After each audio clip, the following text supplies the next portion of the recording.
오늘 저희가 볼 하나님의 말씀은 구약성경 15절까지 말씀이 됩니다. 좀 길지만 그래도 읽어보는 것이 더 유익할 듯 하여서 저희가 1절 또 2절 여러분 이렇게 교독하도록 하겠습니다. 1절입니다. 범사에 기한이 있고 천하 만사가 다 때가 있나니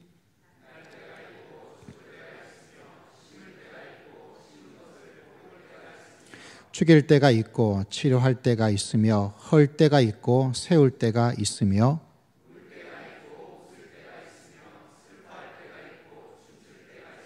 돌을 던져 버릴 때가 있고 돌을 거둘 때가 있으며 안을 때가 있고 안는 일을 멀리 할 때가 있으며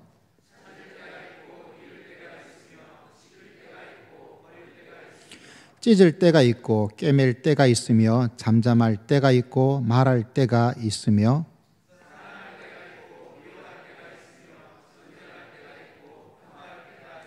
일하는 자의 그의 수고로 말미암아 무슨 이익이 있으랴.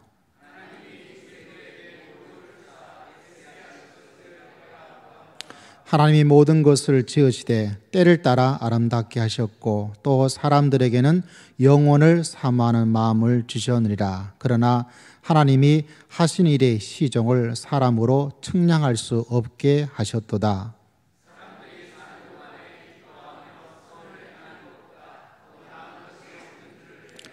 사람마다 먹고 마시는 것과 수고함으로 낙을 누리는 그것이 하나님의 선물인 줄도 또한 알았도다.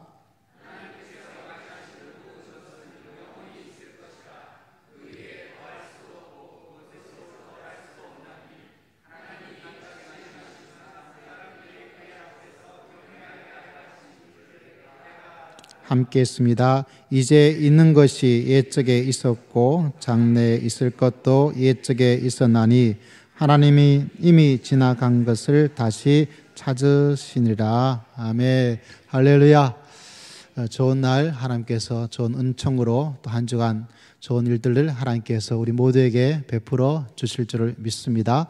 우리 자유인의 성도에게 인사하겠습니다. 또 처음 나오신 분도 계신데요. 좌우 돌아보시면서 사랑합니다. 축복합니다. 은혜 많이 받읍시다. 인사 나눠주시기를 바랍니다. 오늘 말씀은 불확실한 시대를 살아가는 법, 불확실한 시대를 살아가는 법, 임헌영이라는 문학평론가가 계십니다.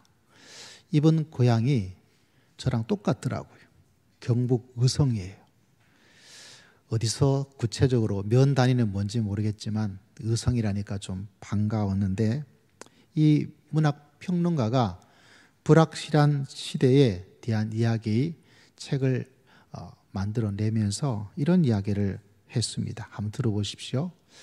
우리 시대에는 별이 너무나 총총하여 하늘을 가득 채우리만큼 과잉 생산되어 도리어 인간의 시선을 교란시킬 지경이다. 별이 너무 많아서 우리 말은 문학적인 반어법이죠. 뭐 지금 서울에서 이런 새벽 예배 드리러 올 때 별을 한 10개 정도 볼 때가 가끔 가다 있어요. 지난주에도 별이 좀 있었는데 문제는 그것이 많은, 좀 더 읽어보면 별이 없는 시대의 고뇌가 아니라 별이 많아 그 진위조차 판별하기 어려운 이 시대를 불확실 시대라고 이름을 붙였다. 실제로는 너무 많은 이야기들이 막 별처럼 팍팍팍 있다 보니까 어떻게 해요? 이게 진짜인지, 이게 거짓인지, 이걸 믿어야 될지, 믿지 말아야 될지, 그걸 판별하기가 어려운 이 정보화 시대. 별이 너무 많지만 이 별이 진짜 별인지 없는 별인지. 옛날에는 진짜 있지 않으면 볼 수가 없는 시대지만 지금은 가상의 시대가 되어버렸습니다. 없는 것도 있는 것처럼 보일 수 있도록 만들어내는 시대. 뭐 교회적 용어로 말하자면 설교는 수도 없이 많지만 그 중에 진짜 하나님의 말씀. 물은 참 많지만 내가 먹어도 될 물. 이거를 분별하고 또 그것을 판별해 나가기가 정말 어려운 시대를 우리가 살고 있습니다. 그 시대의 전체를 일컬어서 이 문학평론가는 뭐라 그랬다고요? 불확실 시대다. 이렇게 이야기를 하고 있습니다. 저는 이 단어가 이 시대를 말해주는 여러 면에서 참 적절한 표현이 아닐까 이런 생각을 하지 않을 수가 없습니다. 실제로 불확실해요. 미래에 대한 어떤 부분들, 이 이야기 저 이야기 되어지는 부분들, 아마 몇 달 동안 이어지는 가문과 저 서초 어디에서 일어나는 이야기들, 이 사람 말을 들으면 이 사람 말이 맞는 것 같고, 저 사람 말이 들으면 저 사람 말이 맞는 것 같고, 이 방송을 들으면 이 방송이 맞는 것 같고, 저 방송을 들으면 저 방송이 맞는 것 같고, 이 신문을 보면 이게 맞는 것 같고, 저 신문을 보면 저게 맞는 것 같고, 뭐죠? 별이 너무 많은 것처럼 과잉 양산이 되어서 우리가 이 시대를 진짜 어느 것이 사실인지를 분별하기 어려운 그런 시대를 살고 있습니다. 경제가 좋아지느냐, 어떤 사람은 괜찮다라고 말하고 어떤 사람은 안 좋아질 것이다 말을 하기도 하고, 돼지열병이 북한에서 왔느냐라고 말하기도 하고 어떤 사람은 모르겠다 말을 하기도 하고, 어느 게 진짜일까요? 어느 게 진짜인지를 알 수 없는 불확실한 시대를 살고 있습니다. 저는 이런 불확실한 시대를 살고 있기 때문에 이 시대만큼 하나님을 믿는 믿음이 절대적으로 필요한 시대가 과연 있었을까? 혹자는 이 시대가 과학의 시대인데, 종교가 이 시대가 이렇게 많은 것을 가지고 있는데 인간의 필요에 의해서 만들어진 하나님이, 종교가 과연 무슨 소용이 있을까? 물론 그들의 생각도 어느 정도 맞을 수도 있겠다 생각되지만, 저와 같은 믿음의 길을 걸어가는 사람들이 이 시대를 바라볼 때 그 생각은 말도 안 되는 이야기가 아닐까. 왜냐하면 만약 하나님이 계시지 않다면, 하나님을 모르고 살아간다면 그 사람이 받아야 될 이 불확실한 시대에 우리가 흔히 말하는 스트레스가 얼마나 많을까. 여러분 생각해 보십시오. 물론 그 단어가 없을 수도 있지만 옛날에 비해서 사람들이 받는 스트레스 양이 훨씬 더 많아요. 이 좋아진 시대라고, 이 먹을 것이 많은 시대에, 이 부유해진 시대라는 이 시대 속에서 왜 그렇게 스트레스가 많아지게 될까? 하나님을 모르고 살게 되고 하나님을 알지 못하면 우리 속에 있는 불안감이 더 많아져요. 그래서 사람들이 계속 불안한 거예요. 밤에 잠을 못 자요. 약을 먹어야 돼요. 하나님을 없이 하나님을 모르게 살고 있으면 사람들에게 너 왜 사냐 물어보면 옛날에는 뭐라고 하는 말이 있는데, 지금은 이런 사람이 많습니다. 어떤 사람? 그냥 사는 거죠. 그냥 사는 거예요. 왜? 하나님을 알지 못하고 깨닫지 못하면 그 인생이란 것이 그냥 사는 그 이상 그 이하 아무것도 아니에요. 그냥 태어났으니까 그냥 살게 됩니다. 하나님을 모르고 살게 되어지면요, 사람들은 점점 많은 쾌락에 빠져들 수밖에 없습니다. 불확실하고 불안하고 스트레스에 있으니까 이거를 어떻게 잊어버리든지 해결을 해야 되는데 방법을 몰라요. 그래서 가장 쉬운 것이 인간은 쾌락을 추구하면서 살아가는 이 못된 제약성이 있기 때문에 그런 쾌락에 빠져들게 됩니다. 하나님을 모르고 살게 되면 사람들은 중심을 잡기가 참 어려워요. 그래서 바람이 부는 대로, 사람이 말하는 대로, 가자란 대로, 듣는 대로, 느끼는 대로, 지 성질대로 살아가는 거예요. 그래서 중심 없이 이렇게 했다가 저렇게 했다가 저 사람 왜 저럴까? 저 사람 왜 저럴까? 이런 사람이 많아지고 있죠. 착하게 보이는데 착하지 않고 흉악범이 되기도 하고. 왜냐하면 이 시대가 인간이 가지고 있는 불확실한 시대를 살고 있고, 그 불확실한 시대 속에서 하나님 없이 살아가는 사람들, 하나님에 대한 믿음을 온전히 가지지 못하면 이렇게 중심을 잃어버리고 살아갈 가능성이 훨씬 더 많아집니다. 더 극단적으로 되어진다면 그 사람은 어떤 것에 중독이 되어져요. 쇼핑의 중독, 마약에 대한 중독, 게임에 대한 중독, 자기 욕심에 대한 중독. 그 중독이라서 여러분 생각할 때 어떻습니까? 막 그것이 없으면 미칠 정도의 심한 중독도 있지만, 뭔가를 구입하지 않으면 시대에 뒤떨어진 것 같고, 뭔가를 사지 않으면 뭔가 마음속에 허전해진 것 같고, 뭔가를 보지 않으면 무슨 일이 일어날 것 같고, 그것도 다 어느 정도의 전문적인 의학 진단에 의하면 중독중 현상 가운데 하나예요. 그러니까 이런 모습에 우리는 다 살고 있습니다. 그렇기 때문에 이 불확실한 시대 속에서 오늘 예배드린 여러분, 우리는 살아계신 하나님을 다시 한번 바라보고 그분을 예배하고 그분을 믿고 그분을 따름을 통해서 이 불확실한 시대를 승리하며 살아갈 수 있는 여러분 모두가 다 되시기를 주의 이름으로 축복합니다. 오늘 말씀은 이 말씀의 제목처럼 과연 이 불확실한 시대, 저도 불확실한 시대를 살고 있고 여러분도 불확실한 시대를 살고 있고 젊은 청년의 세대를 보더라도 그들의 미래에 대한 불확실함, 중년과 노년의 사람을 보더라도 이 불확실한 시대 속에서 어떻게 할까 뭔가를 잡지 못해서 방황하는 우리들에게 오늘 하나님께서는 이 전도서를 통해서 이런 이야기를 먼저 해주고 있습니다. 이 말씀은 우리에게 먼저 이야기해주고 있는 것은 이 시대가 불확실한 시대인 것을 더 성경적 용어로 확실하게 이야기를 해주고 있습니다. 우리가 읽었던 말씀 3장 1절을 보면 이런 말씀이 기록되어 있죠. 우리가 전도서를 읽어보면 참 알기 쉬운 딱 한마디 그런 말 중에 하나가 3장 1절 이 말씀이에요. 여러분 한번 읽어볼까요? 3장 1절 시작. 보험사에 천하 만사가 다 때가 있다. 우리가 일반적으로 말하기를 다 때가 있는 거야. 그래서 이 말 때문에 우리는 이 말 속에서 맞아 이런 공감적 의사를 표현할 때가 있습니다. 이 성경의 히브리어 원 자체의 말씀을 직역을 하면 이렇게 의미가 되어집니다.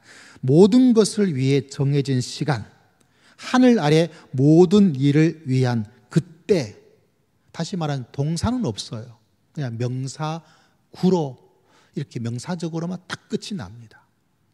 여기에 있는 있고란 단어가 없단 말이죠. 다시 말하자면 그 모든 것에 정해진 그 시간이 있고 모든 것을 위한 그때가 있다. 좀 더 단어적 의미로 들어가 버리면 어떤 의미를 가지고 있냐면 정확하게 맞아떨어지는 어떤 순간이 있고 어떤 사건이 일어난 정확한 때가 있다라는 의미를 가지고 있습니다. 다시 말하자면 어떤 일이 그 때가 딱 맞게 일어나야 될 어떤 것이 있다. 그래서 우리가 일반적으로 하는 말처럼 다 때가 있는 거야. 다 때가 있는 거야. 근데 어쩌면 우리가 말하고 있는 다 때가 있다는 말하고는 원래가 전도서가 우리들에게 전달해 주고 있는 의미하고는 좀 많이 달라요. 우리는 사람들에게 야, 그다 때가 있는 거야. 조금 긍정적인 의미, 조금 뭔가 미래에서 어떤 것이 일어날 수 있으니까 아직 네 때가 되지 않았다라는 의미를 가지고 있지만 원래 전도서가 말하고 있는 의미는 좀 많이 달라요. 어떤 의미를 가지고 있냐면 어떤 것이 일어날 정확한 때가 있는데 그 때가 있다는 것을 말한 것이 목적이 아니고 뭐냐면 너희가 그 정확한 때를 알고 있느냐, 그것이 일어날 정확한 때를 알고 있느냐, 알면 좀 알려달라. 다시 말하죠. 우리는 그 정확한 때를 알 수 있을까요? 알 수 없을까요? 알 수가 없어요. 웃기는 이야기 가운데 하나가 어떤 성도가 찾아와서 목사님 기도 좀 해주세요. 무슨 기도입니까? 목사님 제가 로또를 샀어요. 이번 주에 이 로또 1등 당첨될 수 있도록 기도해 주세요 라고 이야기를 했어요. 그러니까 목사님께서 말씀하셨어요. 야, 내가 기도해서 이번 주에 네가 1등 될 거면 내가 로또 사서 내가 기도하지 왜 너를 위해서 기도해 주겠냐고. 무슨 말인지 이해가 되시죠? 그때를 우리는 알 수가 없는 거예요. 그때를 알 수 있으면 얼마나 좋겠습니까? 하나도 1도 알 수가 없다는 사실입니다. 다시 말하자면 사람은 그 정해진 정확한 알맞은 시간, 그때를 알 수가 없다. 신약을 좀 쉽게 이해할 수 있는 신약을 이야기하자면 요한복음 2장 4절에 가나 혼인잔치나 혼인집에 예수님이 초대받아가 그곳에서 일어난 일들 가운데 이런 이야기가 나옵니다. 예수께서 이르시되 여자여, 이 여자란 단어는 어머니를 말하는데 이 여자란 말은 우리가 이 여자가 저 여자가 이런 어떤 하대의 의미가 아니라 그 당시에는 가장 존중하는 존칭어에 해당됩니다. 어머니에게 그렇게 존칭을 붙여서 말을 하는 거죠. 우리의 문화가 좀 달라서 이렇게 단어가 좀 오해를 할 여지가 있습니다. 여자여, 나와 무슨 상관이 있나이까? 내 때가 아직 이르지 아니하였나이다. 어머니는 지금 포도주가 떨어졌으니까 지금 이때에 도와줘야 할 때라고 생각했지만 예수님께서 뭐라고 그러셨다고요? 내 때가 이르지를 못하였다. 요한복음 7장 8절에는 이런 말씀이 있습니다. 명절을 뒤에서 올라가서 예수님의 어떤 것을 드러내야 될 때라고 사람들이 생각해서 이야기를 하고 올라가시죠. 드디어 뜻을 펼쳐야 되지 않겠습니까? 이렇게 이야기를 했을 때 예수님께서도 이렇게 말씀하셨습니다. 너희는 명절에 올라가라. 내 때가 아직 차지 못하였으니 나는 이 명절에 아직 올라가지 아니하노라. 주변에 있는 사람들은 바로 이때다. 그러나 예수님께서는 아직 그때가 차지를 아니했다. 요한복음 7장 30절에 그들이 예수를 잡고자 하나 손을 대는 자가 없으니 이는 그의 때가 아직 이르지 아니하였음이라. 그 때가 이르지 않으니까 잡으려고 해도 그런 일이 일어나지가 않는다는 거죠. 요한복음 12장에 보면 예수께서 대답하여 이르시되 인자가 영광을 얻을 때가 왔도다. 예수님께서는 자기의 그때를 알고 계셨어요. 왜 그런지 아세요? 예수님은 누구십니까? 살아계신 하나님의 아들. 그리고 그 말 자체는 그분이 누구신 거죠? 하나님이시기 때문에 그래요. 다시 말하자면 사람이 우리는 그때를 알 수가 없어요. 불확실해요. 그게 인간이 가진 한계입니다. 그러나 하나님께서는 어떤 분이십니까? 그 때를, 가장 알맞은 때를, 그 정확한 때를 알고 계신다. 할렐루야. 이 이야기를 하고 싶은 거예요. 여러분, 우리는 몰라요. 그러나 하나님은 모든 것을 알고 계십니다. 이 시대가 왜 불확실한지 아십니까, 여러분? 우리는 불확실하게 알 수 없지만 이 불확실한 시대 속에서 스트레스를 받고 중독과 쾌락과 좌절 속에 있으라는 것이 아니라 하나님께서 이 시대가 불확실한 시대이다. 그러나 이 모든 것을 우리는 모르지만 누구는 알고 계신다고요? 살아계신 하나님께서는 모든 것을 알고 계신 줄을 믿습니다. 그것을 가지고 있으면 이 불확실한 시대를 헤쳐나갈 수 있습니다.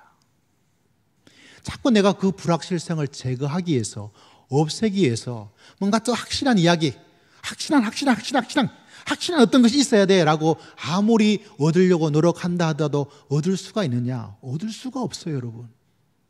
아침이 다르고 저녁이 다르고 오늘이 다르고 내일이 다른 것이 우리 인생임을 이미 알고 있습니다. 그 속에서 우리가 무언가 분명하다는 것을 어떻게 얻으려고 한다는 것 자체가 이미 얻었다 그러면 이미 시간이 지나가 버린 거예요. 이게 맞아.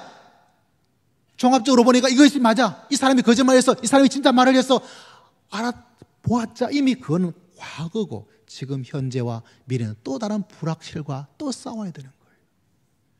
그래서 여러분, 불확실한 시대를 살아가는 가장 좋은 것은 하나님이 모든 것을 확실히 알고 계신 줄을 믿습니다.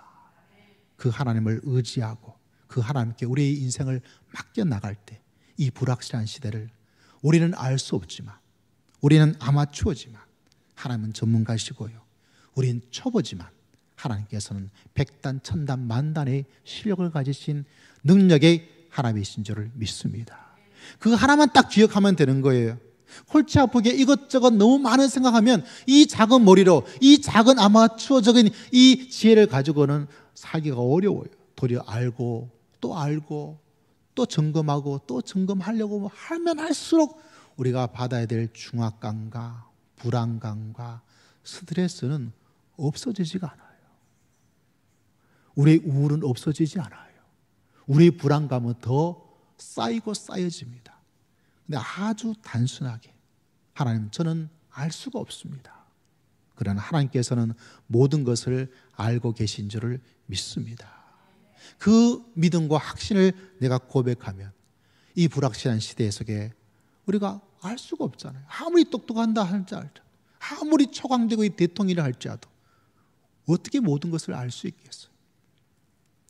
그래서 우리 모두가 모든 것을 확실히 하시는 하나님을 신뢰하고 의지하고 기도하고 그분에게 우리 인생을 맡기고 나아가서 이 불확실한 시대를 아름답게 살아갈 수 있는 여러분 모두가 다 되시기를 주의 이름으로 축복합니다. 그 때를 알지 못함과 더불어서 우리에게 일어날 어떤 일도 알 수가 없어요. 때도 알지 못하고 나한테 무슨 일이 일어날지를 안다면 얼마나 좋겠어요. 저도 모르고 여러분도 모르고 다 모를 수밖에 없어요. 어쩌다 맞아 떨어지는 경우가 있지만 모든 경우에 맞아 떨어질 수가 없어요. 어떤 일이 나에게 일어날지 알 수 없는 이 불확실한 시대. 성경은 이렇게 그 이야기를 이렇게 설명을 했습니다. 2절에 보니까 이런 말씀이 있죠. 2절 한번 읽어보겠습니다. 시작. 날 때가 있고 죽을 때가 있으며 심을 때가 있고 심은 것을 뽑을 때가 있다. 뭐 모르는 구절이 없잖아요. 2절은 사람의 탄생과 죽음, 식물의 태어남과 죽음을 이야기하고 있습니다. 우리가 태어난 것은 알 수 있는, 조금 알 수 있겠죠. 10달 후에 태어난다. 모르는 게 뭐죠? 언제 죽을 줄 몰라요. 언제 죽을지 알 수 있는 약이 있다면 진짜 좋을 것 같아요. 근데 언제 죽을지 몰라요. 목회를 하다 보니까 오늘 주일날 봤던 사람이 그 다음 주에 못 볼 때가 있어요. 참 안타까워요. 근데 신기하게 저 인간은 좀 안 봤으면 좋겠다는 사람은 그 다음 주에 꼭 나오더라고. 그 이상하죠. 알 수가 없는 거예요. 3절 같이 있습니다. 시작. 죽일 때가 있고 치료할 때가 있으며 헐 때가 있고 세울 때가 있다. 이것도 크게 어려운 구절은 없습니다. 그죠? 4절 시작. 울 때가 있고 웃을 때가 있으며 슬퍼할 때가 있고 춤출 때가 있으며. 다 웃고 싶죠. 다 춤추고 싶지만 여러분 인생은 그렇지 않아요. 지금 웃었으면 언젠가 울 때가 있고요. 지금 울 때가 있으면 또 그 다음에는 웃을 때도 있는 거예요. 한쪽에만 일어나는 일은 없어요. 이런 일도 일어나고 저런 일도 일어나고. 자, 5절 말씀 같이 있습니다. 시작. 돌을 던져 버릴 때가 있고 돌을 거둘 때가 있으며 안을 때가 있고 아는 일을 멀리 할 때가 있다. 돌을 던지는 게 뭘까요? 성경학자는 두 가지를 이야기하고 있습니다. 첫 번째 해석은 옛날에 목자들이 양을 짐승떼를 셀 때 이 주머니를 가지고 돌을 이렇게 넣어서 수를 셌대요. 그런 의미다. 두 번째는 뭐 밭에 돌을 던진다 아니면 어떤 지역에 돌을 던진다는 것은 폐허로 만들어버리는 의미를 가지고 있다. 돌을 거둔다는 것은 다시 재건의 의미를 가지고 있다. 이렇게 학자들이 이야기를 해나가는 것을 바라보게 됩니다. 안을 때가 있고 아는 일을 멀리 할 때가 있고 사람들이 환영할 때가 있고요. 사람들이 거절할 때가 있어요. 여러분 누가 나를 확 좋아하고 해준다고 해서 그게 평생 가는 게 아니에요. 또 나를 미워한다고 해서 평생 미워하는 것이 아니에요. 우리나라 정치도 보십시오. 한동안 동안 어떤 사람 막 했던 사람이 그 다음 뭐예요? 꽃다발 갖다 주고 막 꽃다발 갖다 줬던 사람이 엿 먹으라고 엿 갖다 주고 한 어떤 것이 자기가 의도하지 않은 어떤 일들이 의도하지 않게 일어나는 것이 인생인 겁니다. 그게 남의 일이 아니에요. 그런 일이 알 수 없는 가운데서 일어난다는 거죠. 내가 계획한 것도 아니고 내가 원한 것도 아니고. 또 어떤 말씀이 있습니까? 6절 같이 읽겠습니다. 시작. 찾을 때가 있고 잃을 때가 있으며 지킬 때가 있고 버릴 때가 있으며. 어떤 것을 바라볼 때 생기는 이야기죠. 7절 시작. 찢을 때가 있고 깨맬 때가 있으며 잠잠할 때가 있고 말할 때가 있으며. 여기서 찢는다는 표현은 그냥 뭐 종이를 찢는다 이 의미보다는 유대적으로는 자기 어떤 슬픔과 어떤 걸 표현할 때 옷을 찢는다 이런 의미를 가지고 있습니다. 그래서 어떤 일이 일어나서 너무 슬픈 거예요. 근데 여러분 그런 때만 있는 거 아니에요. 또 어떤 때가 있다 그랬죠. 꿰맬 때가 있다. 다시 말하자면 슬픔을 표현했던 것이, 슬펐던 일이 어떻게 됐다는 거죠? 회복이 되어지고 정리가 되는 거예요. 인생엔 이렇게 일어납니다, 여러분.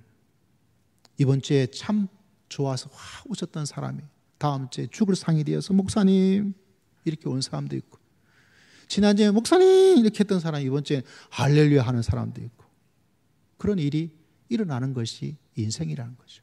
이걸 내가 조정할 수 있느냐? 조정할 수 있는 게 아니에요. 우리가 조정할 수 있다면 태어나고 즐겁고 웃고 춤추고 안고 깨매고 뭐 이런 것만 있으면 될 뿐이겠죠. 또 어떤 말씀이 7절에 있습니까? 잠잠할 때가 있고 말할 때가 있고, 요 단순한 말씀은 우리가 그냥 말한다, 침묵한다 이런 의미지만 실제로 성경적 의미는 어떤 의미를 가지냐면 어떤 재앙을 만나면 사람이 말을 할 수가 없어요. 그래서 여기서 말하는 침묵이란 것이 잠잠하다는 것이 그냥 내가 이런 의미가 아니라 그 사람에게 뭐가 일어났다? 안타까운 재앙이 일어난 거예요. 그리고 말한다는 것은 무엇입니까? 그 재앙이 지나가고 회복이 되어졌다. 여러분도 깨매어지고 찢는 것이 아니라, 침묵이 아니라 즐거움을 표현하고 춤추며 살아가는 복된 인생 되기를 주의 이름으로 축복합니다. 근데 그것만 일어나면 얼마나 좋겠어요. 근데 그것이 아니고 우리는 이미 어느 정도 인생을 살아본 것처럼 이런 일도 일어나고 저런 일도 일어나고 참 답답해요. 저는 인생에 기상청이 있었으면 좋겠어요. 무슨 말인고 하니, 여러분 원래 태풍이 자주 일어나지 않습니까? 기상청이 예보하잖아요. 경로를 예상을 합니다. 비가 얼마나 올지, 태풍이 어느 정도 될지, 얼마큼 변화될 수 있을지, 어느 길로 갈지, 뭐 맞을 때도 있고 맞지 않을 때도 있지만 최소한 뭐는 알 수 있어요. 아, 태풍이 올라오고 있구나. 이건 알잖아요. 여러분 우리 인생에 기상청이 있다면 뭐 이야기해 주지 않겠어요? 2019년에는 어떤 일이 일어날 것이다. 좀 덜 맞더라도 괜찮아요. 2020년에는 어떤 일이 일어날 것이다. 좀 다 맞지 않아도 괜찮아요. 그래도 어느 정도 예상할 수 있잖아요. 근데 그것이 없다는 거예요. 이런 일이 일어나기도 하고 저런 일이 일어나기도 하고 이렇게 되기도 하고 저렇게 되기도 한다. 아니, 하나님 왜 이렇게 이런 일도 일어나고 저런 일도 일어나고 이런 불확실한 시대를 왜 살게 하는 겁니까? 왜 이렇게 인생에 불확실한 일이 일어나게 됩니까? 우리가 알 수도 없고 우리가 통제할 수도 없고. 하나님 왜 이 불확실한 시대에 태어나서 이 불확실한 시대를 살지 않으면 좀 하나님 뭔가 좀 분명하게 좀 대충이라도 좀 확실하게 좀 말씀해 주면 좋겠는데 왜 말씀도 해주지 않고 차라리 주일 예배 목사님께서 오셔가지고 다른 말씀이 아니라 여러분 이번 주에는 무슨 일이 있습니다. 이번 주에는 저런 일이 있습니다. 막 쪽집게처럼 딱딱 해주면 더 좋지 않겠어요? 딱 보고 나서 아유 집사님 이번에 진급할 겁니다. 집사님 이번에 사업이 계약이 될 겁니다. 차라리 그거 해주면 더 낫지 않겠어요? 근데 하나님은 저에게도 말해주지 않고요. 이 세상에 어떤 목회자, 어떤 하나님의 사람에게도 그런 이야기는 하나도 안 해줘요. 왜 이 불확실한 시대에 불확실성을 가지고 살도록 할까? 하나님, 왜 이렇게 하시는 걸까요? 이 불확실한 시대를 살아가는 두 번째 이야기는 오늘 우리가 읽었던 마지막 구절 가운데 하나였던 14절이에요. 이 불확실한 시대를 살아가는 첫 번째는 우리는 모르지만 불확실하지만 하나님은 확실하게 모든 것을 알고 계신다. 왜 하나님께서 우리를 이 불확실한 세계 속에서 어느 정도의 스트레스와 불안감을 가지고 하는 이유가 뭘까? 차라리 확실하게 뭔가 해주면 좋을 텐데 그것은 다른 것이 아니라 오늘 읽었던 말씀 가운데 14절은 이렇게 우리들에게 말씀해 주고 있습니다. 자, 14절을 읽어보시면서 이 말씀이 주시는 은혜를 받고 이 말씀이 주신 지혜를 가지고 이 불확실한 시대를 살아가 승리하는 여러분 되시기를 주의 이름으로 축복합니다. 자, 14절은 뭐라고 되어 있습니까? 같이 한번 읽어보겠습니다. 시작. 하나님께서 행하시는 모든 것은 영원히 있을 것이라. 그에 더할 수도 없고 그것에 덜할 수도 없나니 하나님이 이같이 행하심은 사람들이 그의 앞에서 경외하게 하려 하심인 줄을 내가 그의 앞에서 뭐 하라고요? 하나님을 경외하라. 우리는 불확실하고 이런 일이 일어날지 저런 일이 일어날지, 어제까지 착했던 아이가 내일은 나쁘게 될지, 어제까지 착하지 않았고 나쁜 일이 착하지 않았던 나쁜 아이가 좋은 일이 될지, 어제까지 나와 좋았던 사람이 내일은 싸우게 될지, 어떤 일이 일어날지 알 수가 없는 시대 속에서 그렇게 살도록 한 하나님의 가장 중요한 하나님의 의도와 목적이 있다는 거예요. 이 세상 사람들은 이 불확실한 시대 속에서 일어났네, 아이 좋아, 아이 싫어, 힘들어, 죽고 싶어, 살고 싶어, 좋아, 싫어, 이렇게 반응하면서 살 수밖에 없어요. 근데 하나님께서는 우리에게 중요한 진리 하나를 가르쳐 주고 있습니다. 왜 이런 일이 일어나느냐? 왜 이런 세상을 하나님께서 두고 있느냐? 왜 이런 세상을 그냥 하나님께서 보고 있느냐? 하나님이 우리를 향한 의도와 목적을 이야기해 주고 있습니다. 뭐 하도록 하기 위해서라고요? 하나님을 경외하면서 살도록. 그래서 여러분, 이 일어나는 수만 가지 사건에 여기에 휩쓸리고 저기에 휩쓸리고, 이 이야기 듣고 기분 나쁘고 저 이야기 듣고 기분 좋고, 이 일이 일어나서 야 좋아했다가 저 일이 일어나서 기가 죽고, 웃었다가 우울해지고, 그렇게 살아가면 우리가 진짜 이상한 사람밖에 안 돼요. 근데 왜 하나님께서 내 인생 속에, 이 나라에, 우리 가정에 이런 일이 일어나게 할 것인가? 의도가 있다는 거죠. 목적이 있다는 거죠. 방향이 있다는 거죠. 무엇이라고요? 하나님을 경외하도록. 하나님을 경외하고 또 경외하도록. 그래서 여러분, 우리의 마음속에 이런 일 저런 일에 좌우로 왔다 갔다 할 필요 없이 우리의 중심은 뭐죠? 하나님이 모든 것을 알고 계시고 나는 그분을 바라보고 그분을 따라서 내 인생을 살아가야 되겠다. 그러면 이 불확실한 시대에 우리 모두가 승리하며 살아갈 수 있는 놀라운 역사를 하나님께서 허락하여 주실 줄을 믿습니다. 이걸 잃어버리면 우리는 그 불확실한 속에서 막 불안해하든지, 불안을 이기기 위해서 엉뚱한 길에 빠져들든지 막 이렇게 되는 거죠. 여러분, 욥기 1장 21절에 보면 하나님을 경외했던 욥의 모습이 나타나고 있습니다. 욥 1장에 보면 이런 말씀이 기록되어 있습니다. 내가 모태에서 알몸으로 나와 싸운즉 또한 알몸이 그리로 돌아가올지라. 주신 이도 여호와시요 거두신 이도 여호와시니 여호와의 이름이 찬송을 받으실지니라. 할렐루야. 그 가진 것이 어마어마한 거부였거든요.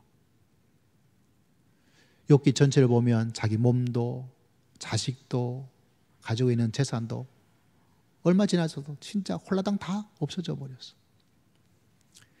근데 하나님을 경외하기 때문에 그 불확실한, 자기가 예상하지 못했던, 자기가 계획하지 못했던 이런저런 이야기를 전개가 되어지는데 욥의 마음, 하나님을 경외하는 마음이죠. 뭐라고 이야기했습니까? 주신 이도 여호와시요 거두신 이도 여호와시니 여호와의 이름이 찬송을 받으실지니라. 할렐루야. 이렇게 살아가는 게 여호와의 경외하는 모습이에요. 흔들리지 않잖아요. 나에게 좋은 일이 일어났고 나쁜 일이 일어났는데 그 속에서 좌절하지 않아요. 넘어지지 않아요. 짜증을 내지 않아요. 인생을 포기하지 않아요.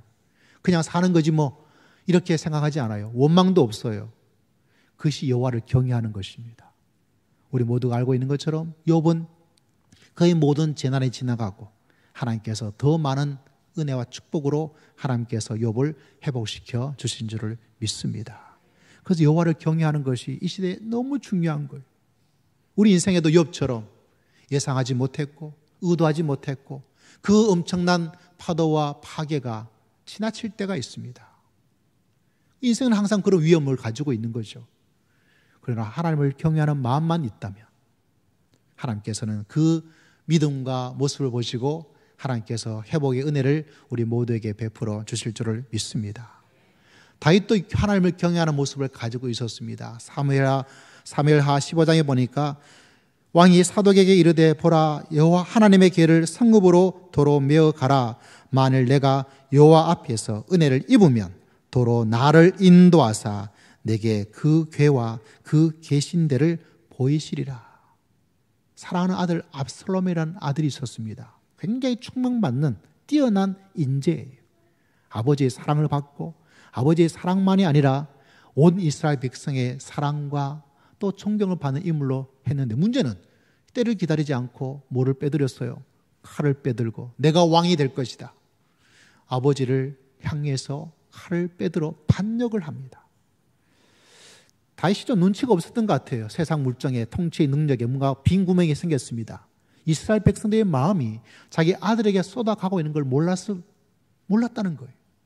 어쩌면 모를 수도 있겠죠. 왜? 나도 그 아이를 사랑했기 때문에. 또 그 누구죠? 내가 사랑하는 아들이기 때문에. 근데 압살롬이 반역해서 예루살렘을 공격해서, 그때 다윗은 흔히 말하자면 아무것도 걸치지 못하고 도망갈 수밖에 없는 그 정도의 상황이었습니다. 근데 대제사장 사독 찾아와서 여호와의 궤를 가지고 같이 도망가려는 거예요. 그때 다윗이 뭐라고 말했냐면 바로 우리가 읽었던 15장 25절이에요. 보라, 하나님의 궤를 성읍으로 도로 메어가라. 만일 내가 여호와 앞에서 은혜를 입으면 도로 나를 인도하사 내게 그 궤와 그 계신대를 보이시리라. 할렐루야. 이게 여호와를 경외하는 것이에요. 다윗도 이 불확실한 속에서 살았던 사람입니다. 다윗도 이런 일이 일어날 줄 몰랐어요. 다른 사람도 아니고 내가 사랑했던 그 아들에게 이런 일이 나를 향해서 이렇게 칼을 갈 줄 누가 알았겠어요? 미리 알았으면 어떻게 했을까요? 이 압살롬을 저기 그냥 멀리 보내버렸겠죠. 사람들을 시켜서, 경찰을 시켜서 저 아들 뭐 하는지 매일 보고하라고 말을 했겠죠. 근데 몰랐다는 거예요. 불확실했다는 거죠. 그러나 그런 일이 일어났을 때 여호와를 경외하는 거예요. 여호와를 경외했던 다윗이 어떻게 되었습니까? 결국 그가 오늘 고백했던 것처럼 도로 나를 인도하시는 하나님, 할렐루야, 도로 나를 인도하시는 그 하나님의 그 은혜를 입어서 다시 예루살렘에 오는 회복의 사건이 일어나게 된 거예요. 그래서 여러분, 우리가 이 불확실한 시대와 때와 사건이 일어난 가장 중요한 것은 나를 힘들게 하기 위해서인 것이 아닙니다. 여러분 꼭 기억하셔야 돼요. 그 속에서 잘못해서 불안과 불만과 원망과 좌절, 폭력과 그걸 잊기 위해서 엉뚱한 육체적, 세상적 쾌락에 빠져들면 헤어나올 수가 없어요. 이 불확실한 시대를, 그 때를, 그 사건이 수도 없이 막 일어나는 가장 중요한 하나님의 의도가 무엇이라고요? 바로 하나님을 경외하면서 살도록. 그게 하나님께서 이 시대에 이 사건 저 사건을 통해서 불확실한 일들이 계속 일어나게 하는 이유가, 목적이, 의도가 거기에 있다는 거예요. 여러분 이 사실을 꼭 기억하면서 믿음의 길을 달려갈 수 있는 여러분 모두가 다 되시기를 주의 이름으로 축복합니다. 그래야 이 불확실한 시대를 이겨나갈 수가 있습니다. 현혹되어서 이쪽에 저쪽에 치우치도 말고 우리는 어느 쪽에 치우쳐야 될까요? 살아계신 하나님. 이 이야기 저 이야기에 마음의 중심을 잃지 말고 낙심하고 좌절하지도 말고 어떻게 해요? 우리는 모든 것을 분별할 수 없고 알 수 없지만 누가 모든 것을 알고 계십니까? 살아계신 하나님께서 모든 것을 알고 계신 줄을 믿습니다. 그 사실 하나를 붙잡고 있으면 이 불확실한 시대를 쭉 헤쳐나갈 수가 있다는 사실입니다. 여러분 어떻게 사실 건가요? 하나님께서는 이 불확실한 시대를 너희는 알 수가 없어. 너희는 헤쳐나가기도 쉽지 않아. 이런 사람 저 사람의 이야기에 귀를 기울이지 말고 하나님께서는 모든 것을 알고 계신 줄을 믿습니다. 그 믿음을 가져라. 어떻게 하실 거예요?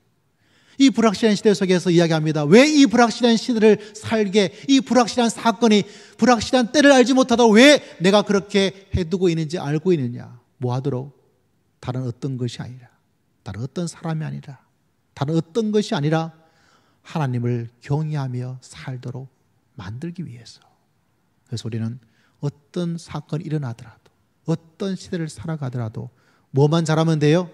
하나님을 경외하는 그 믿음으로 살아간다면 하나님께서 이 어려운 시대를 잘 헤쳐나갈 수 있도록 우리를 인도하시고, 할렐루야, 우리를 도와주시고, 할렐루야, 우리를 축복하여 주실 줄을 믿습니다.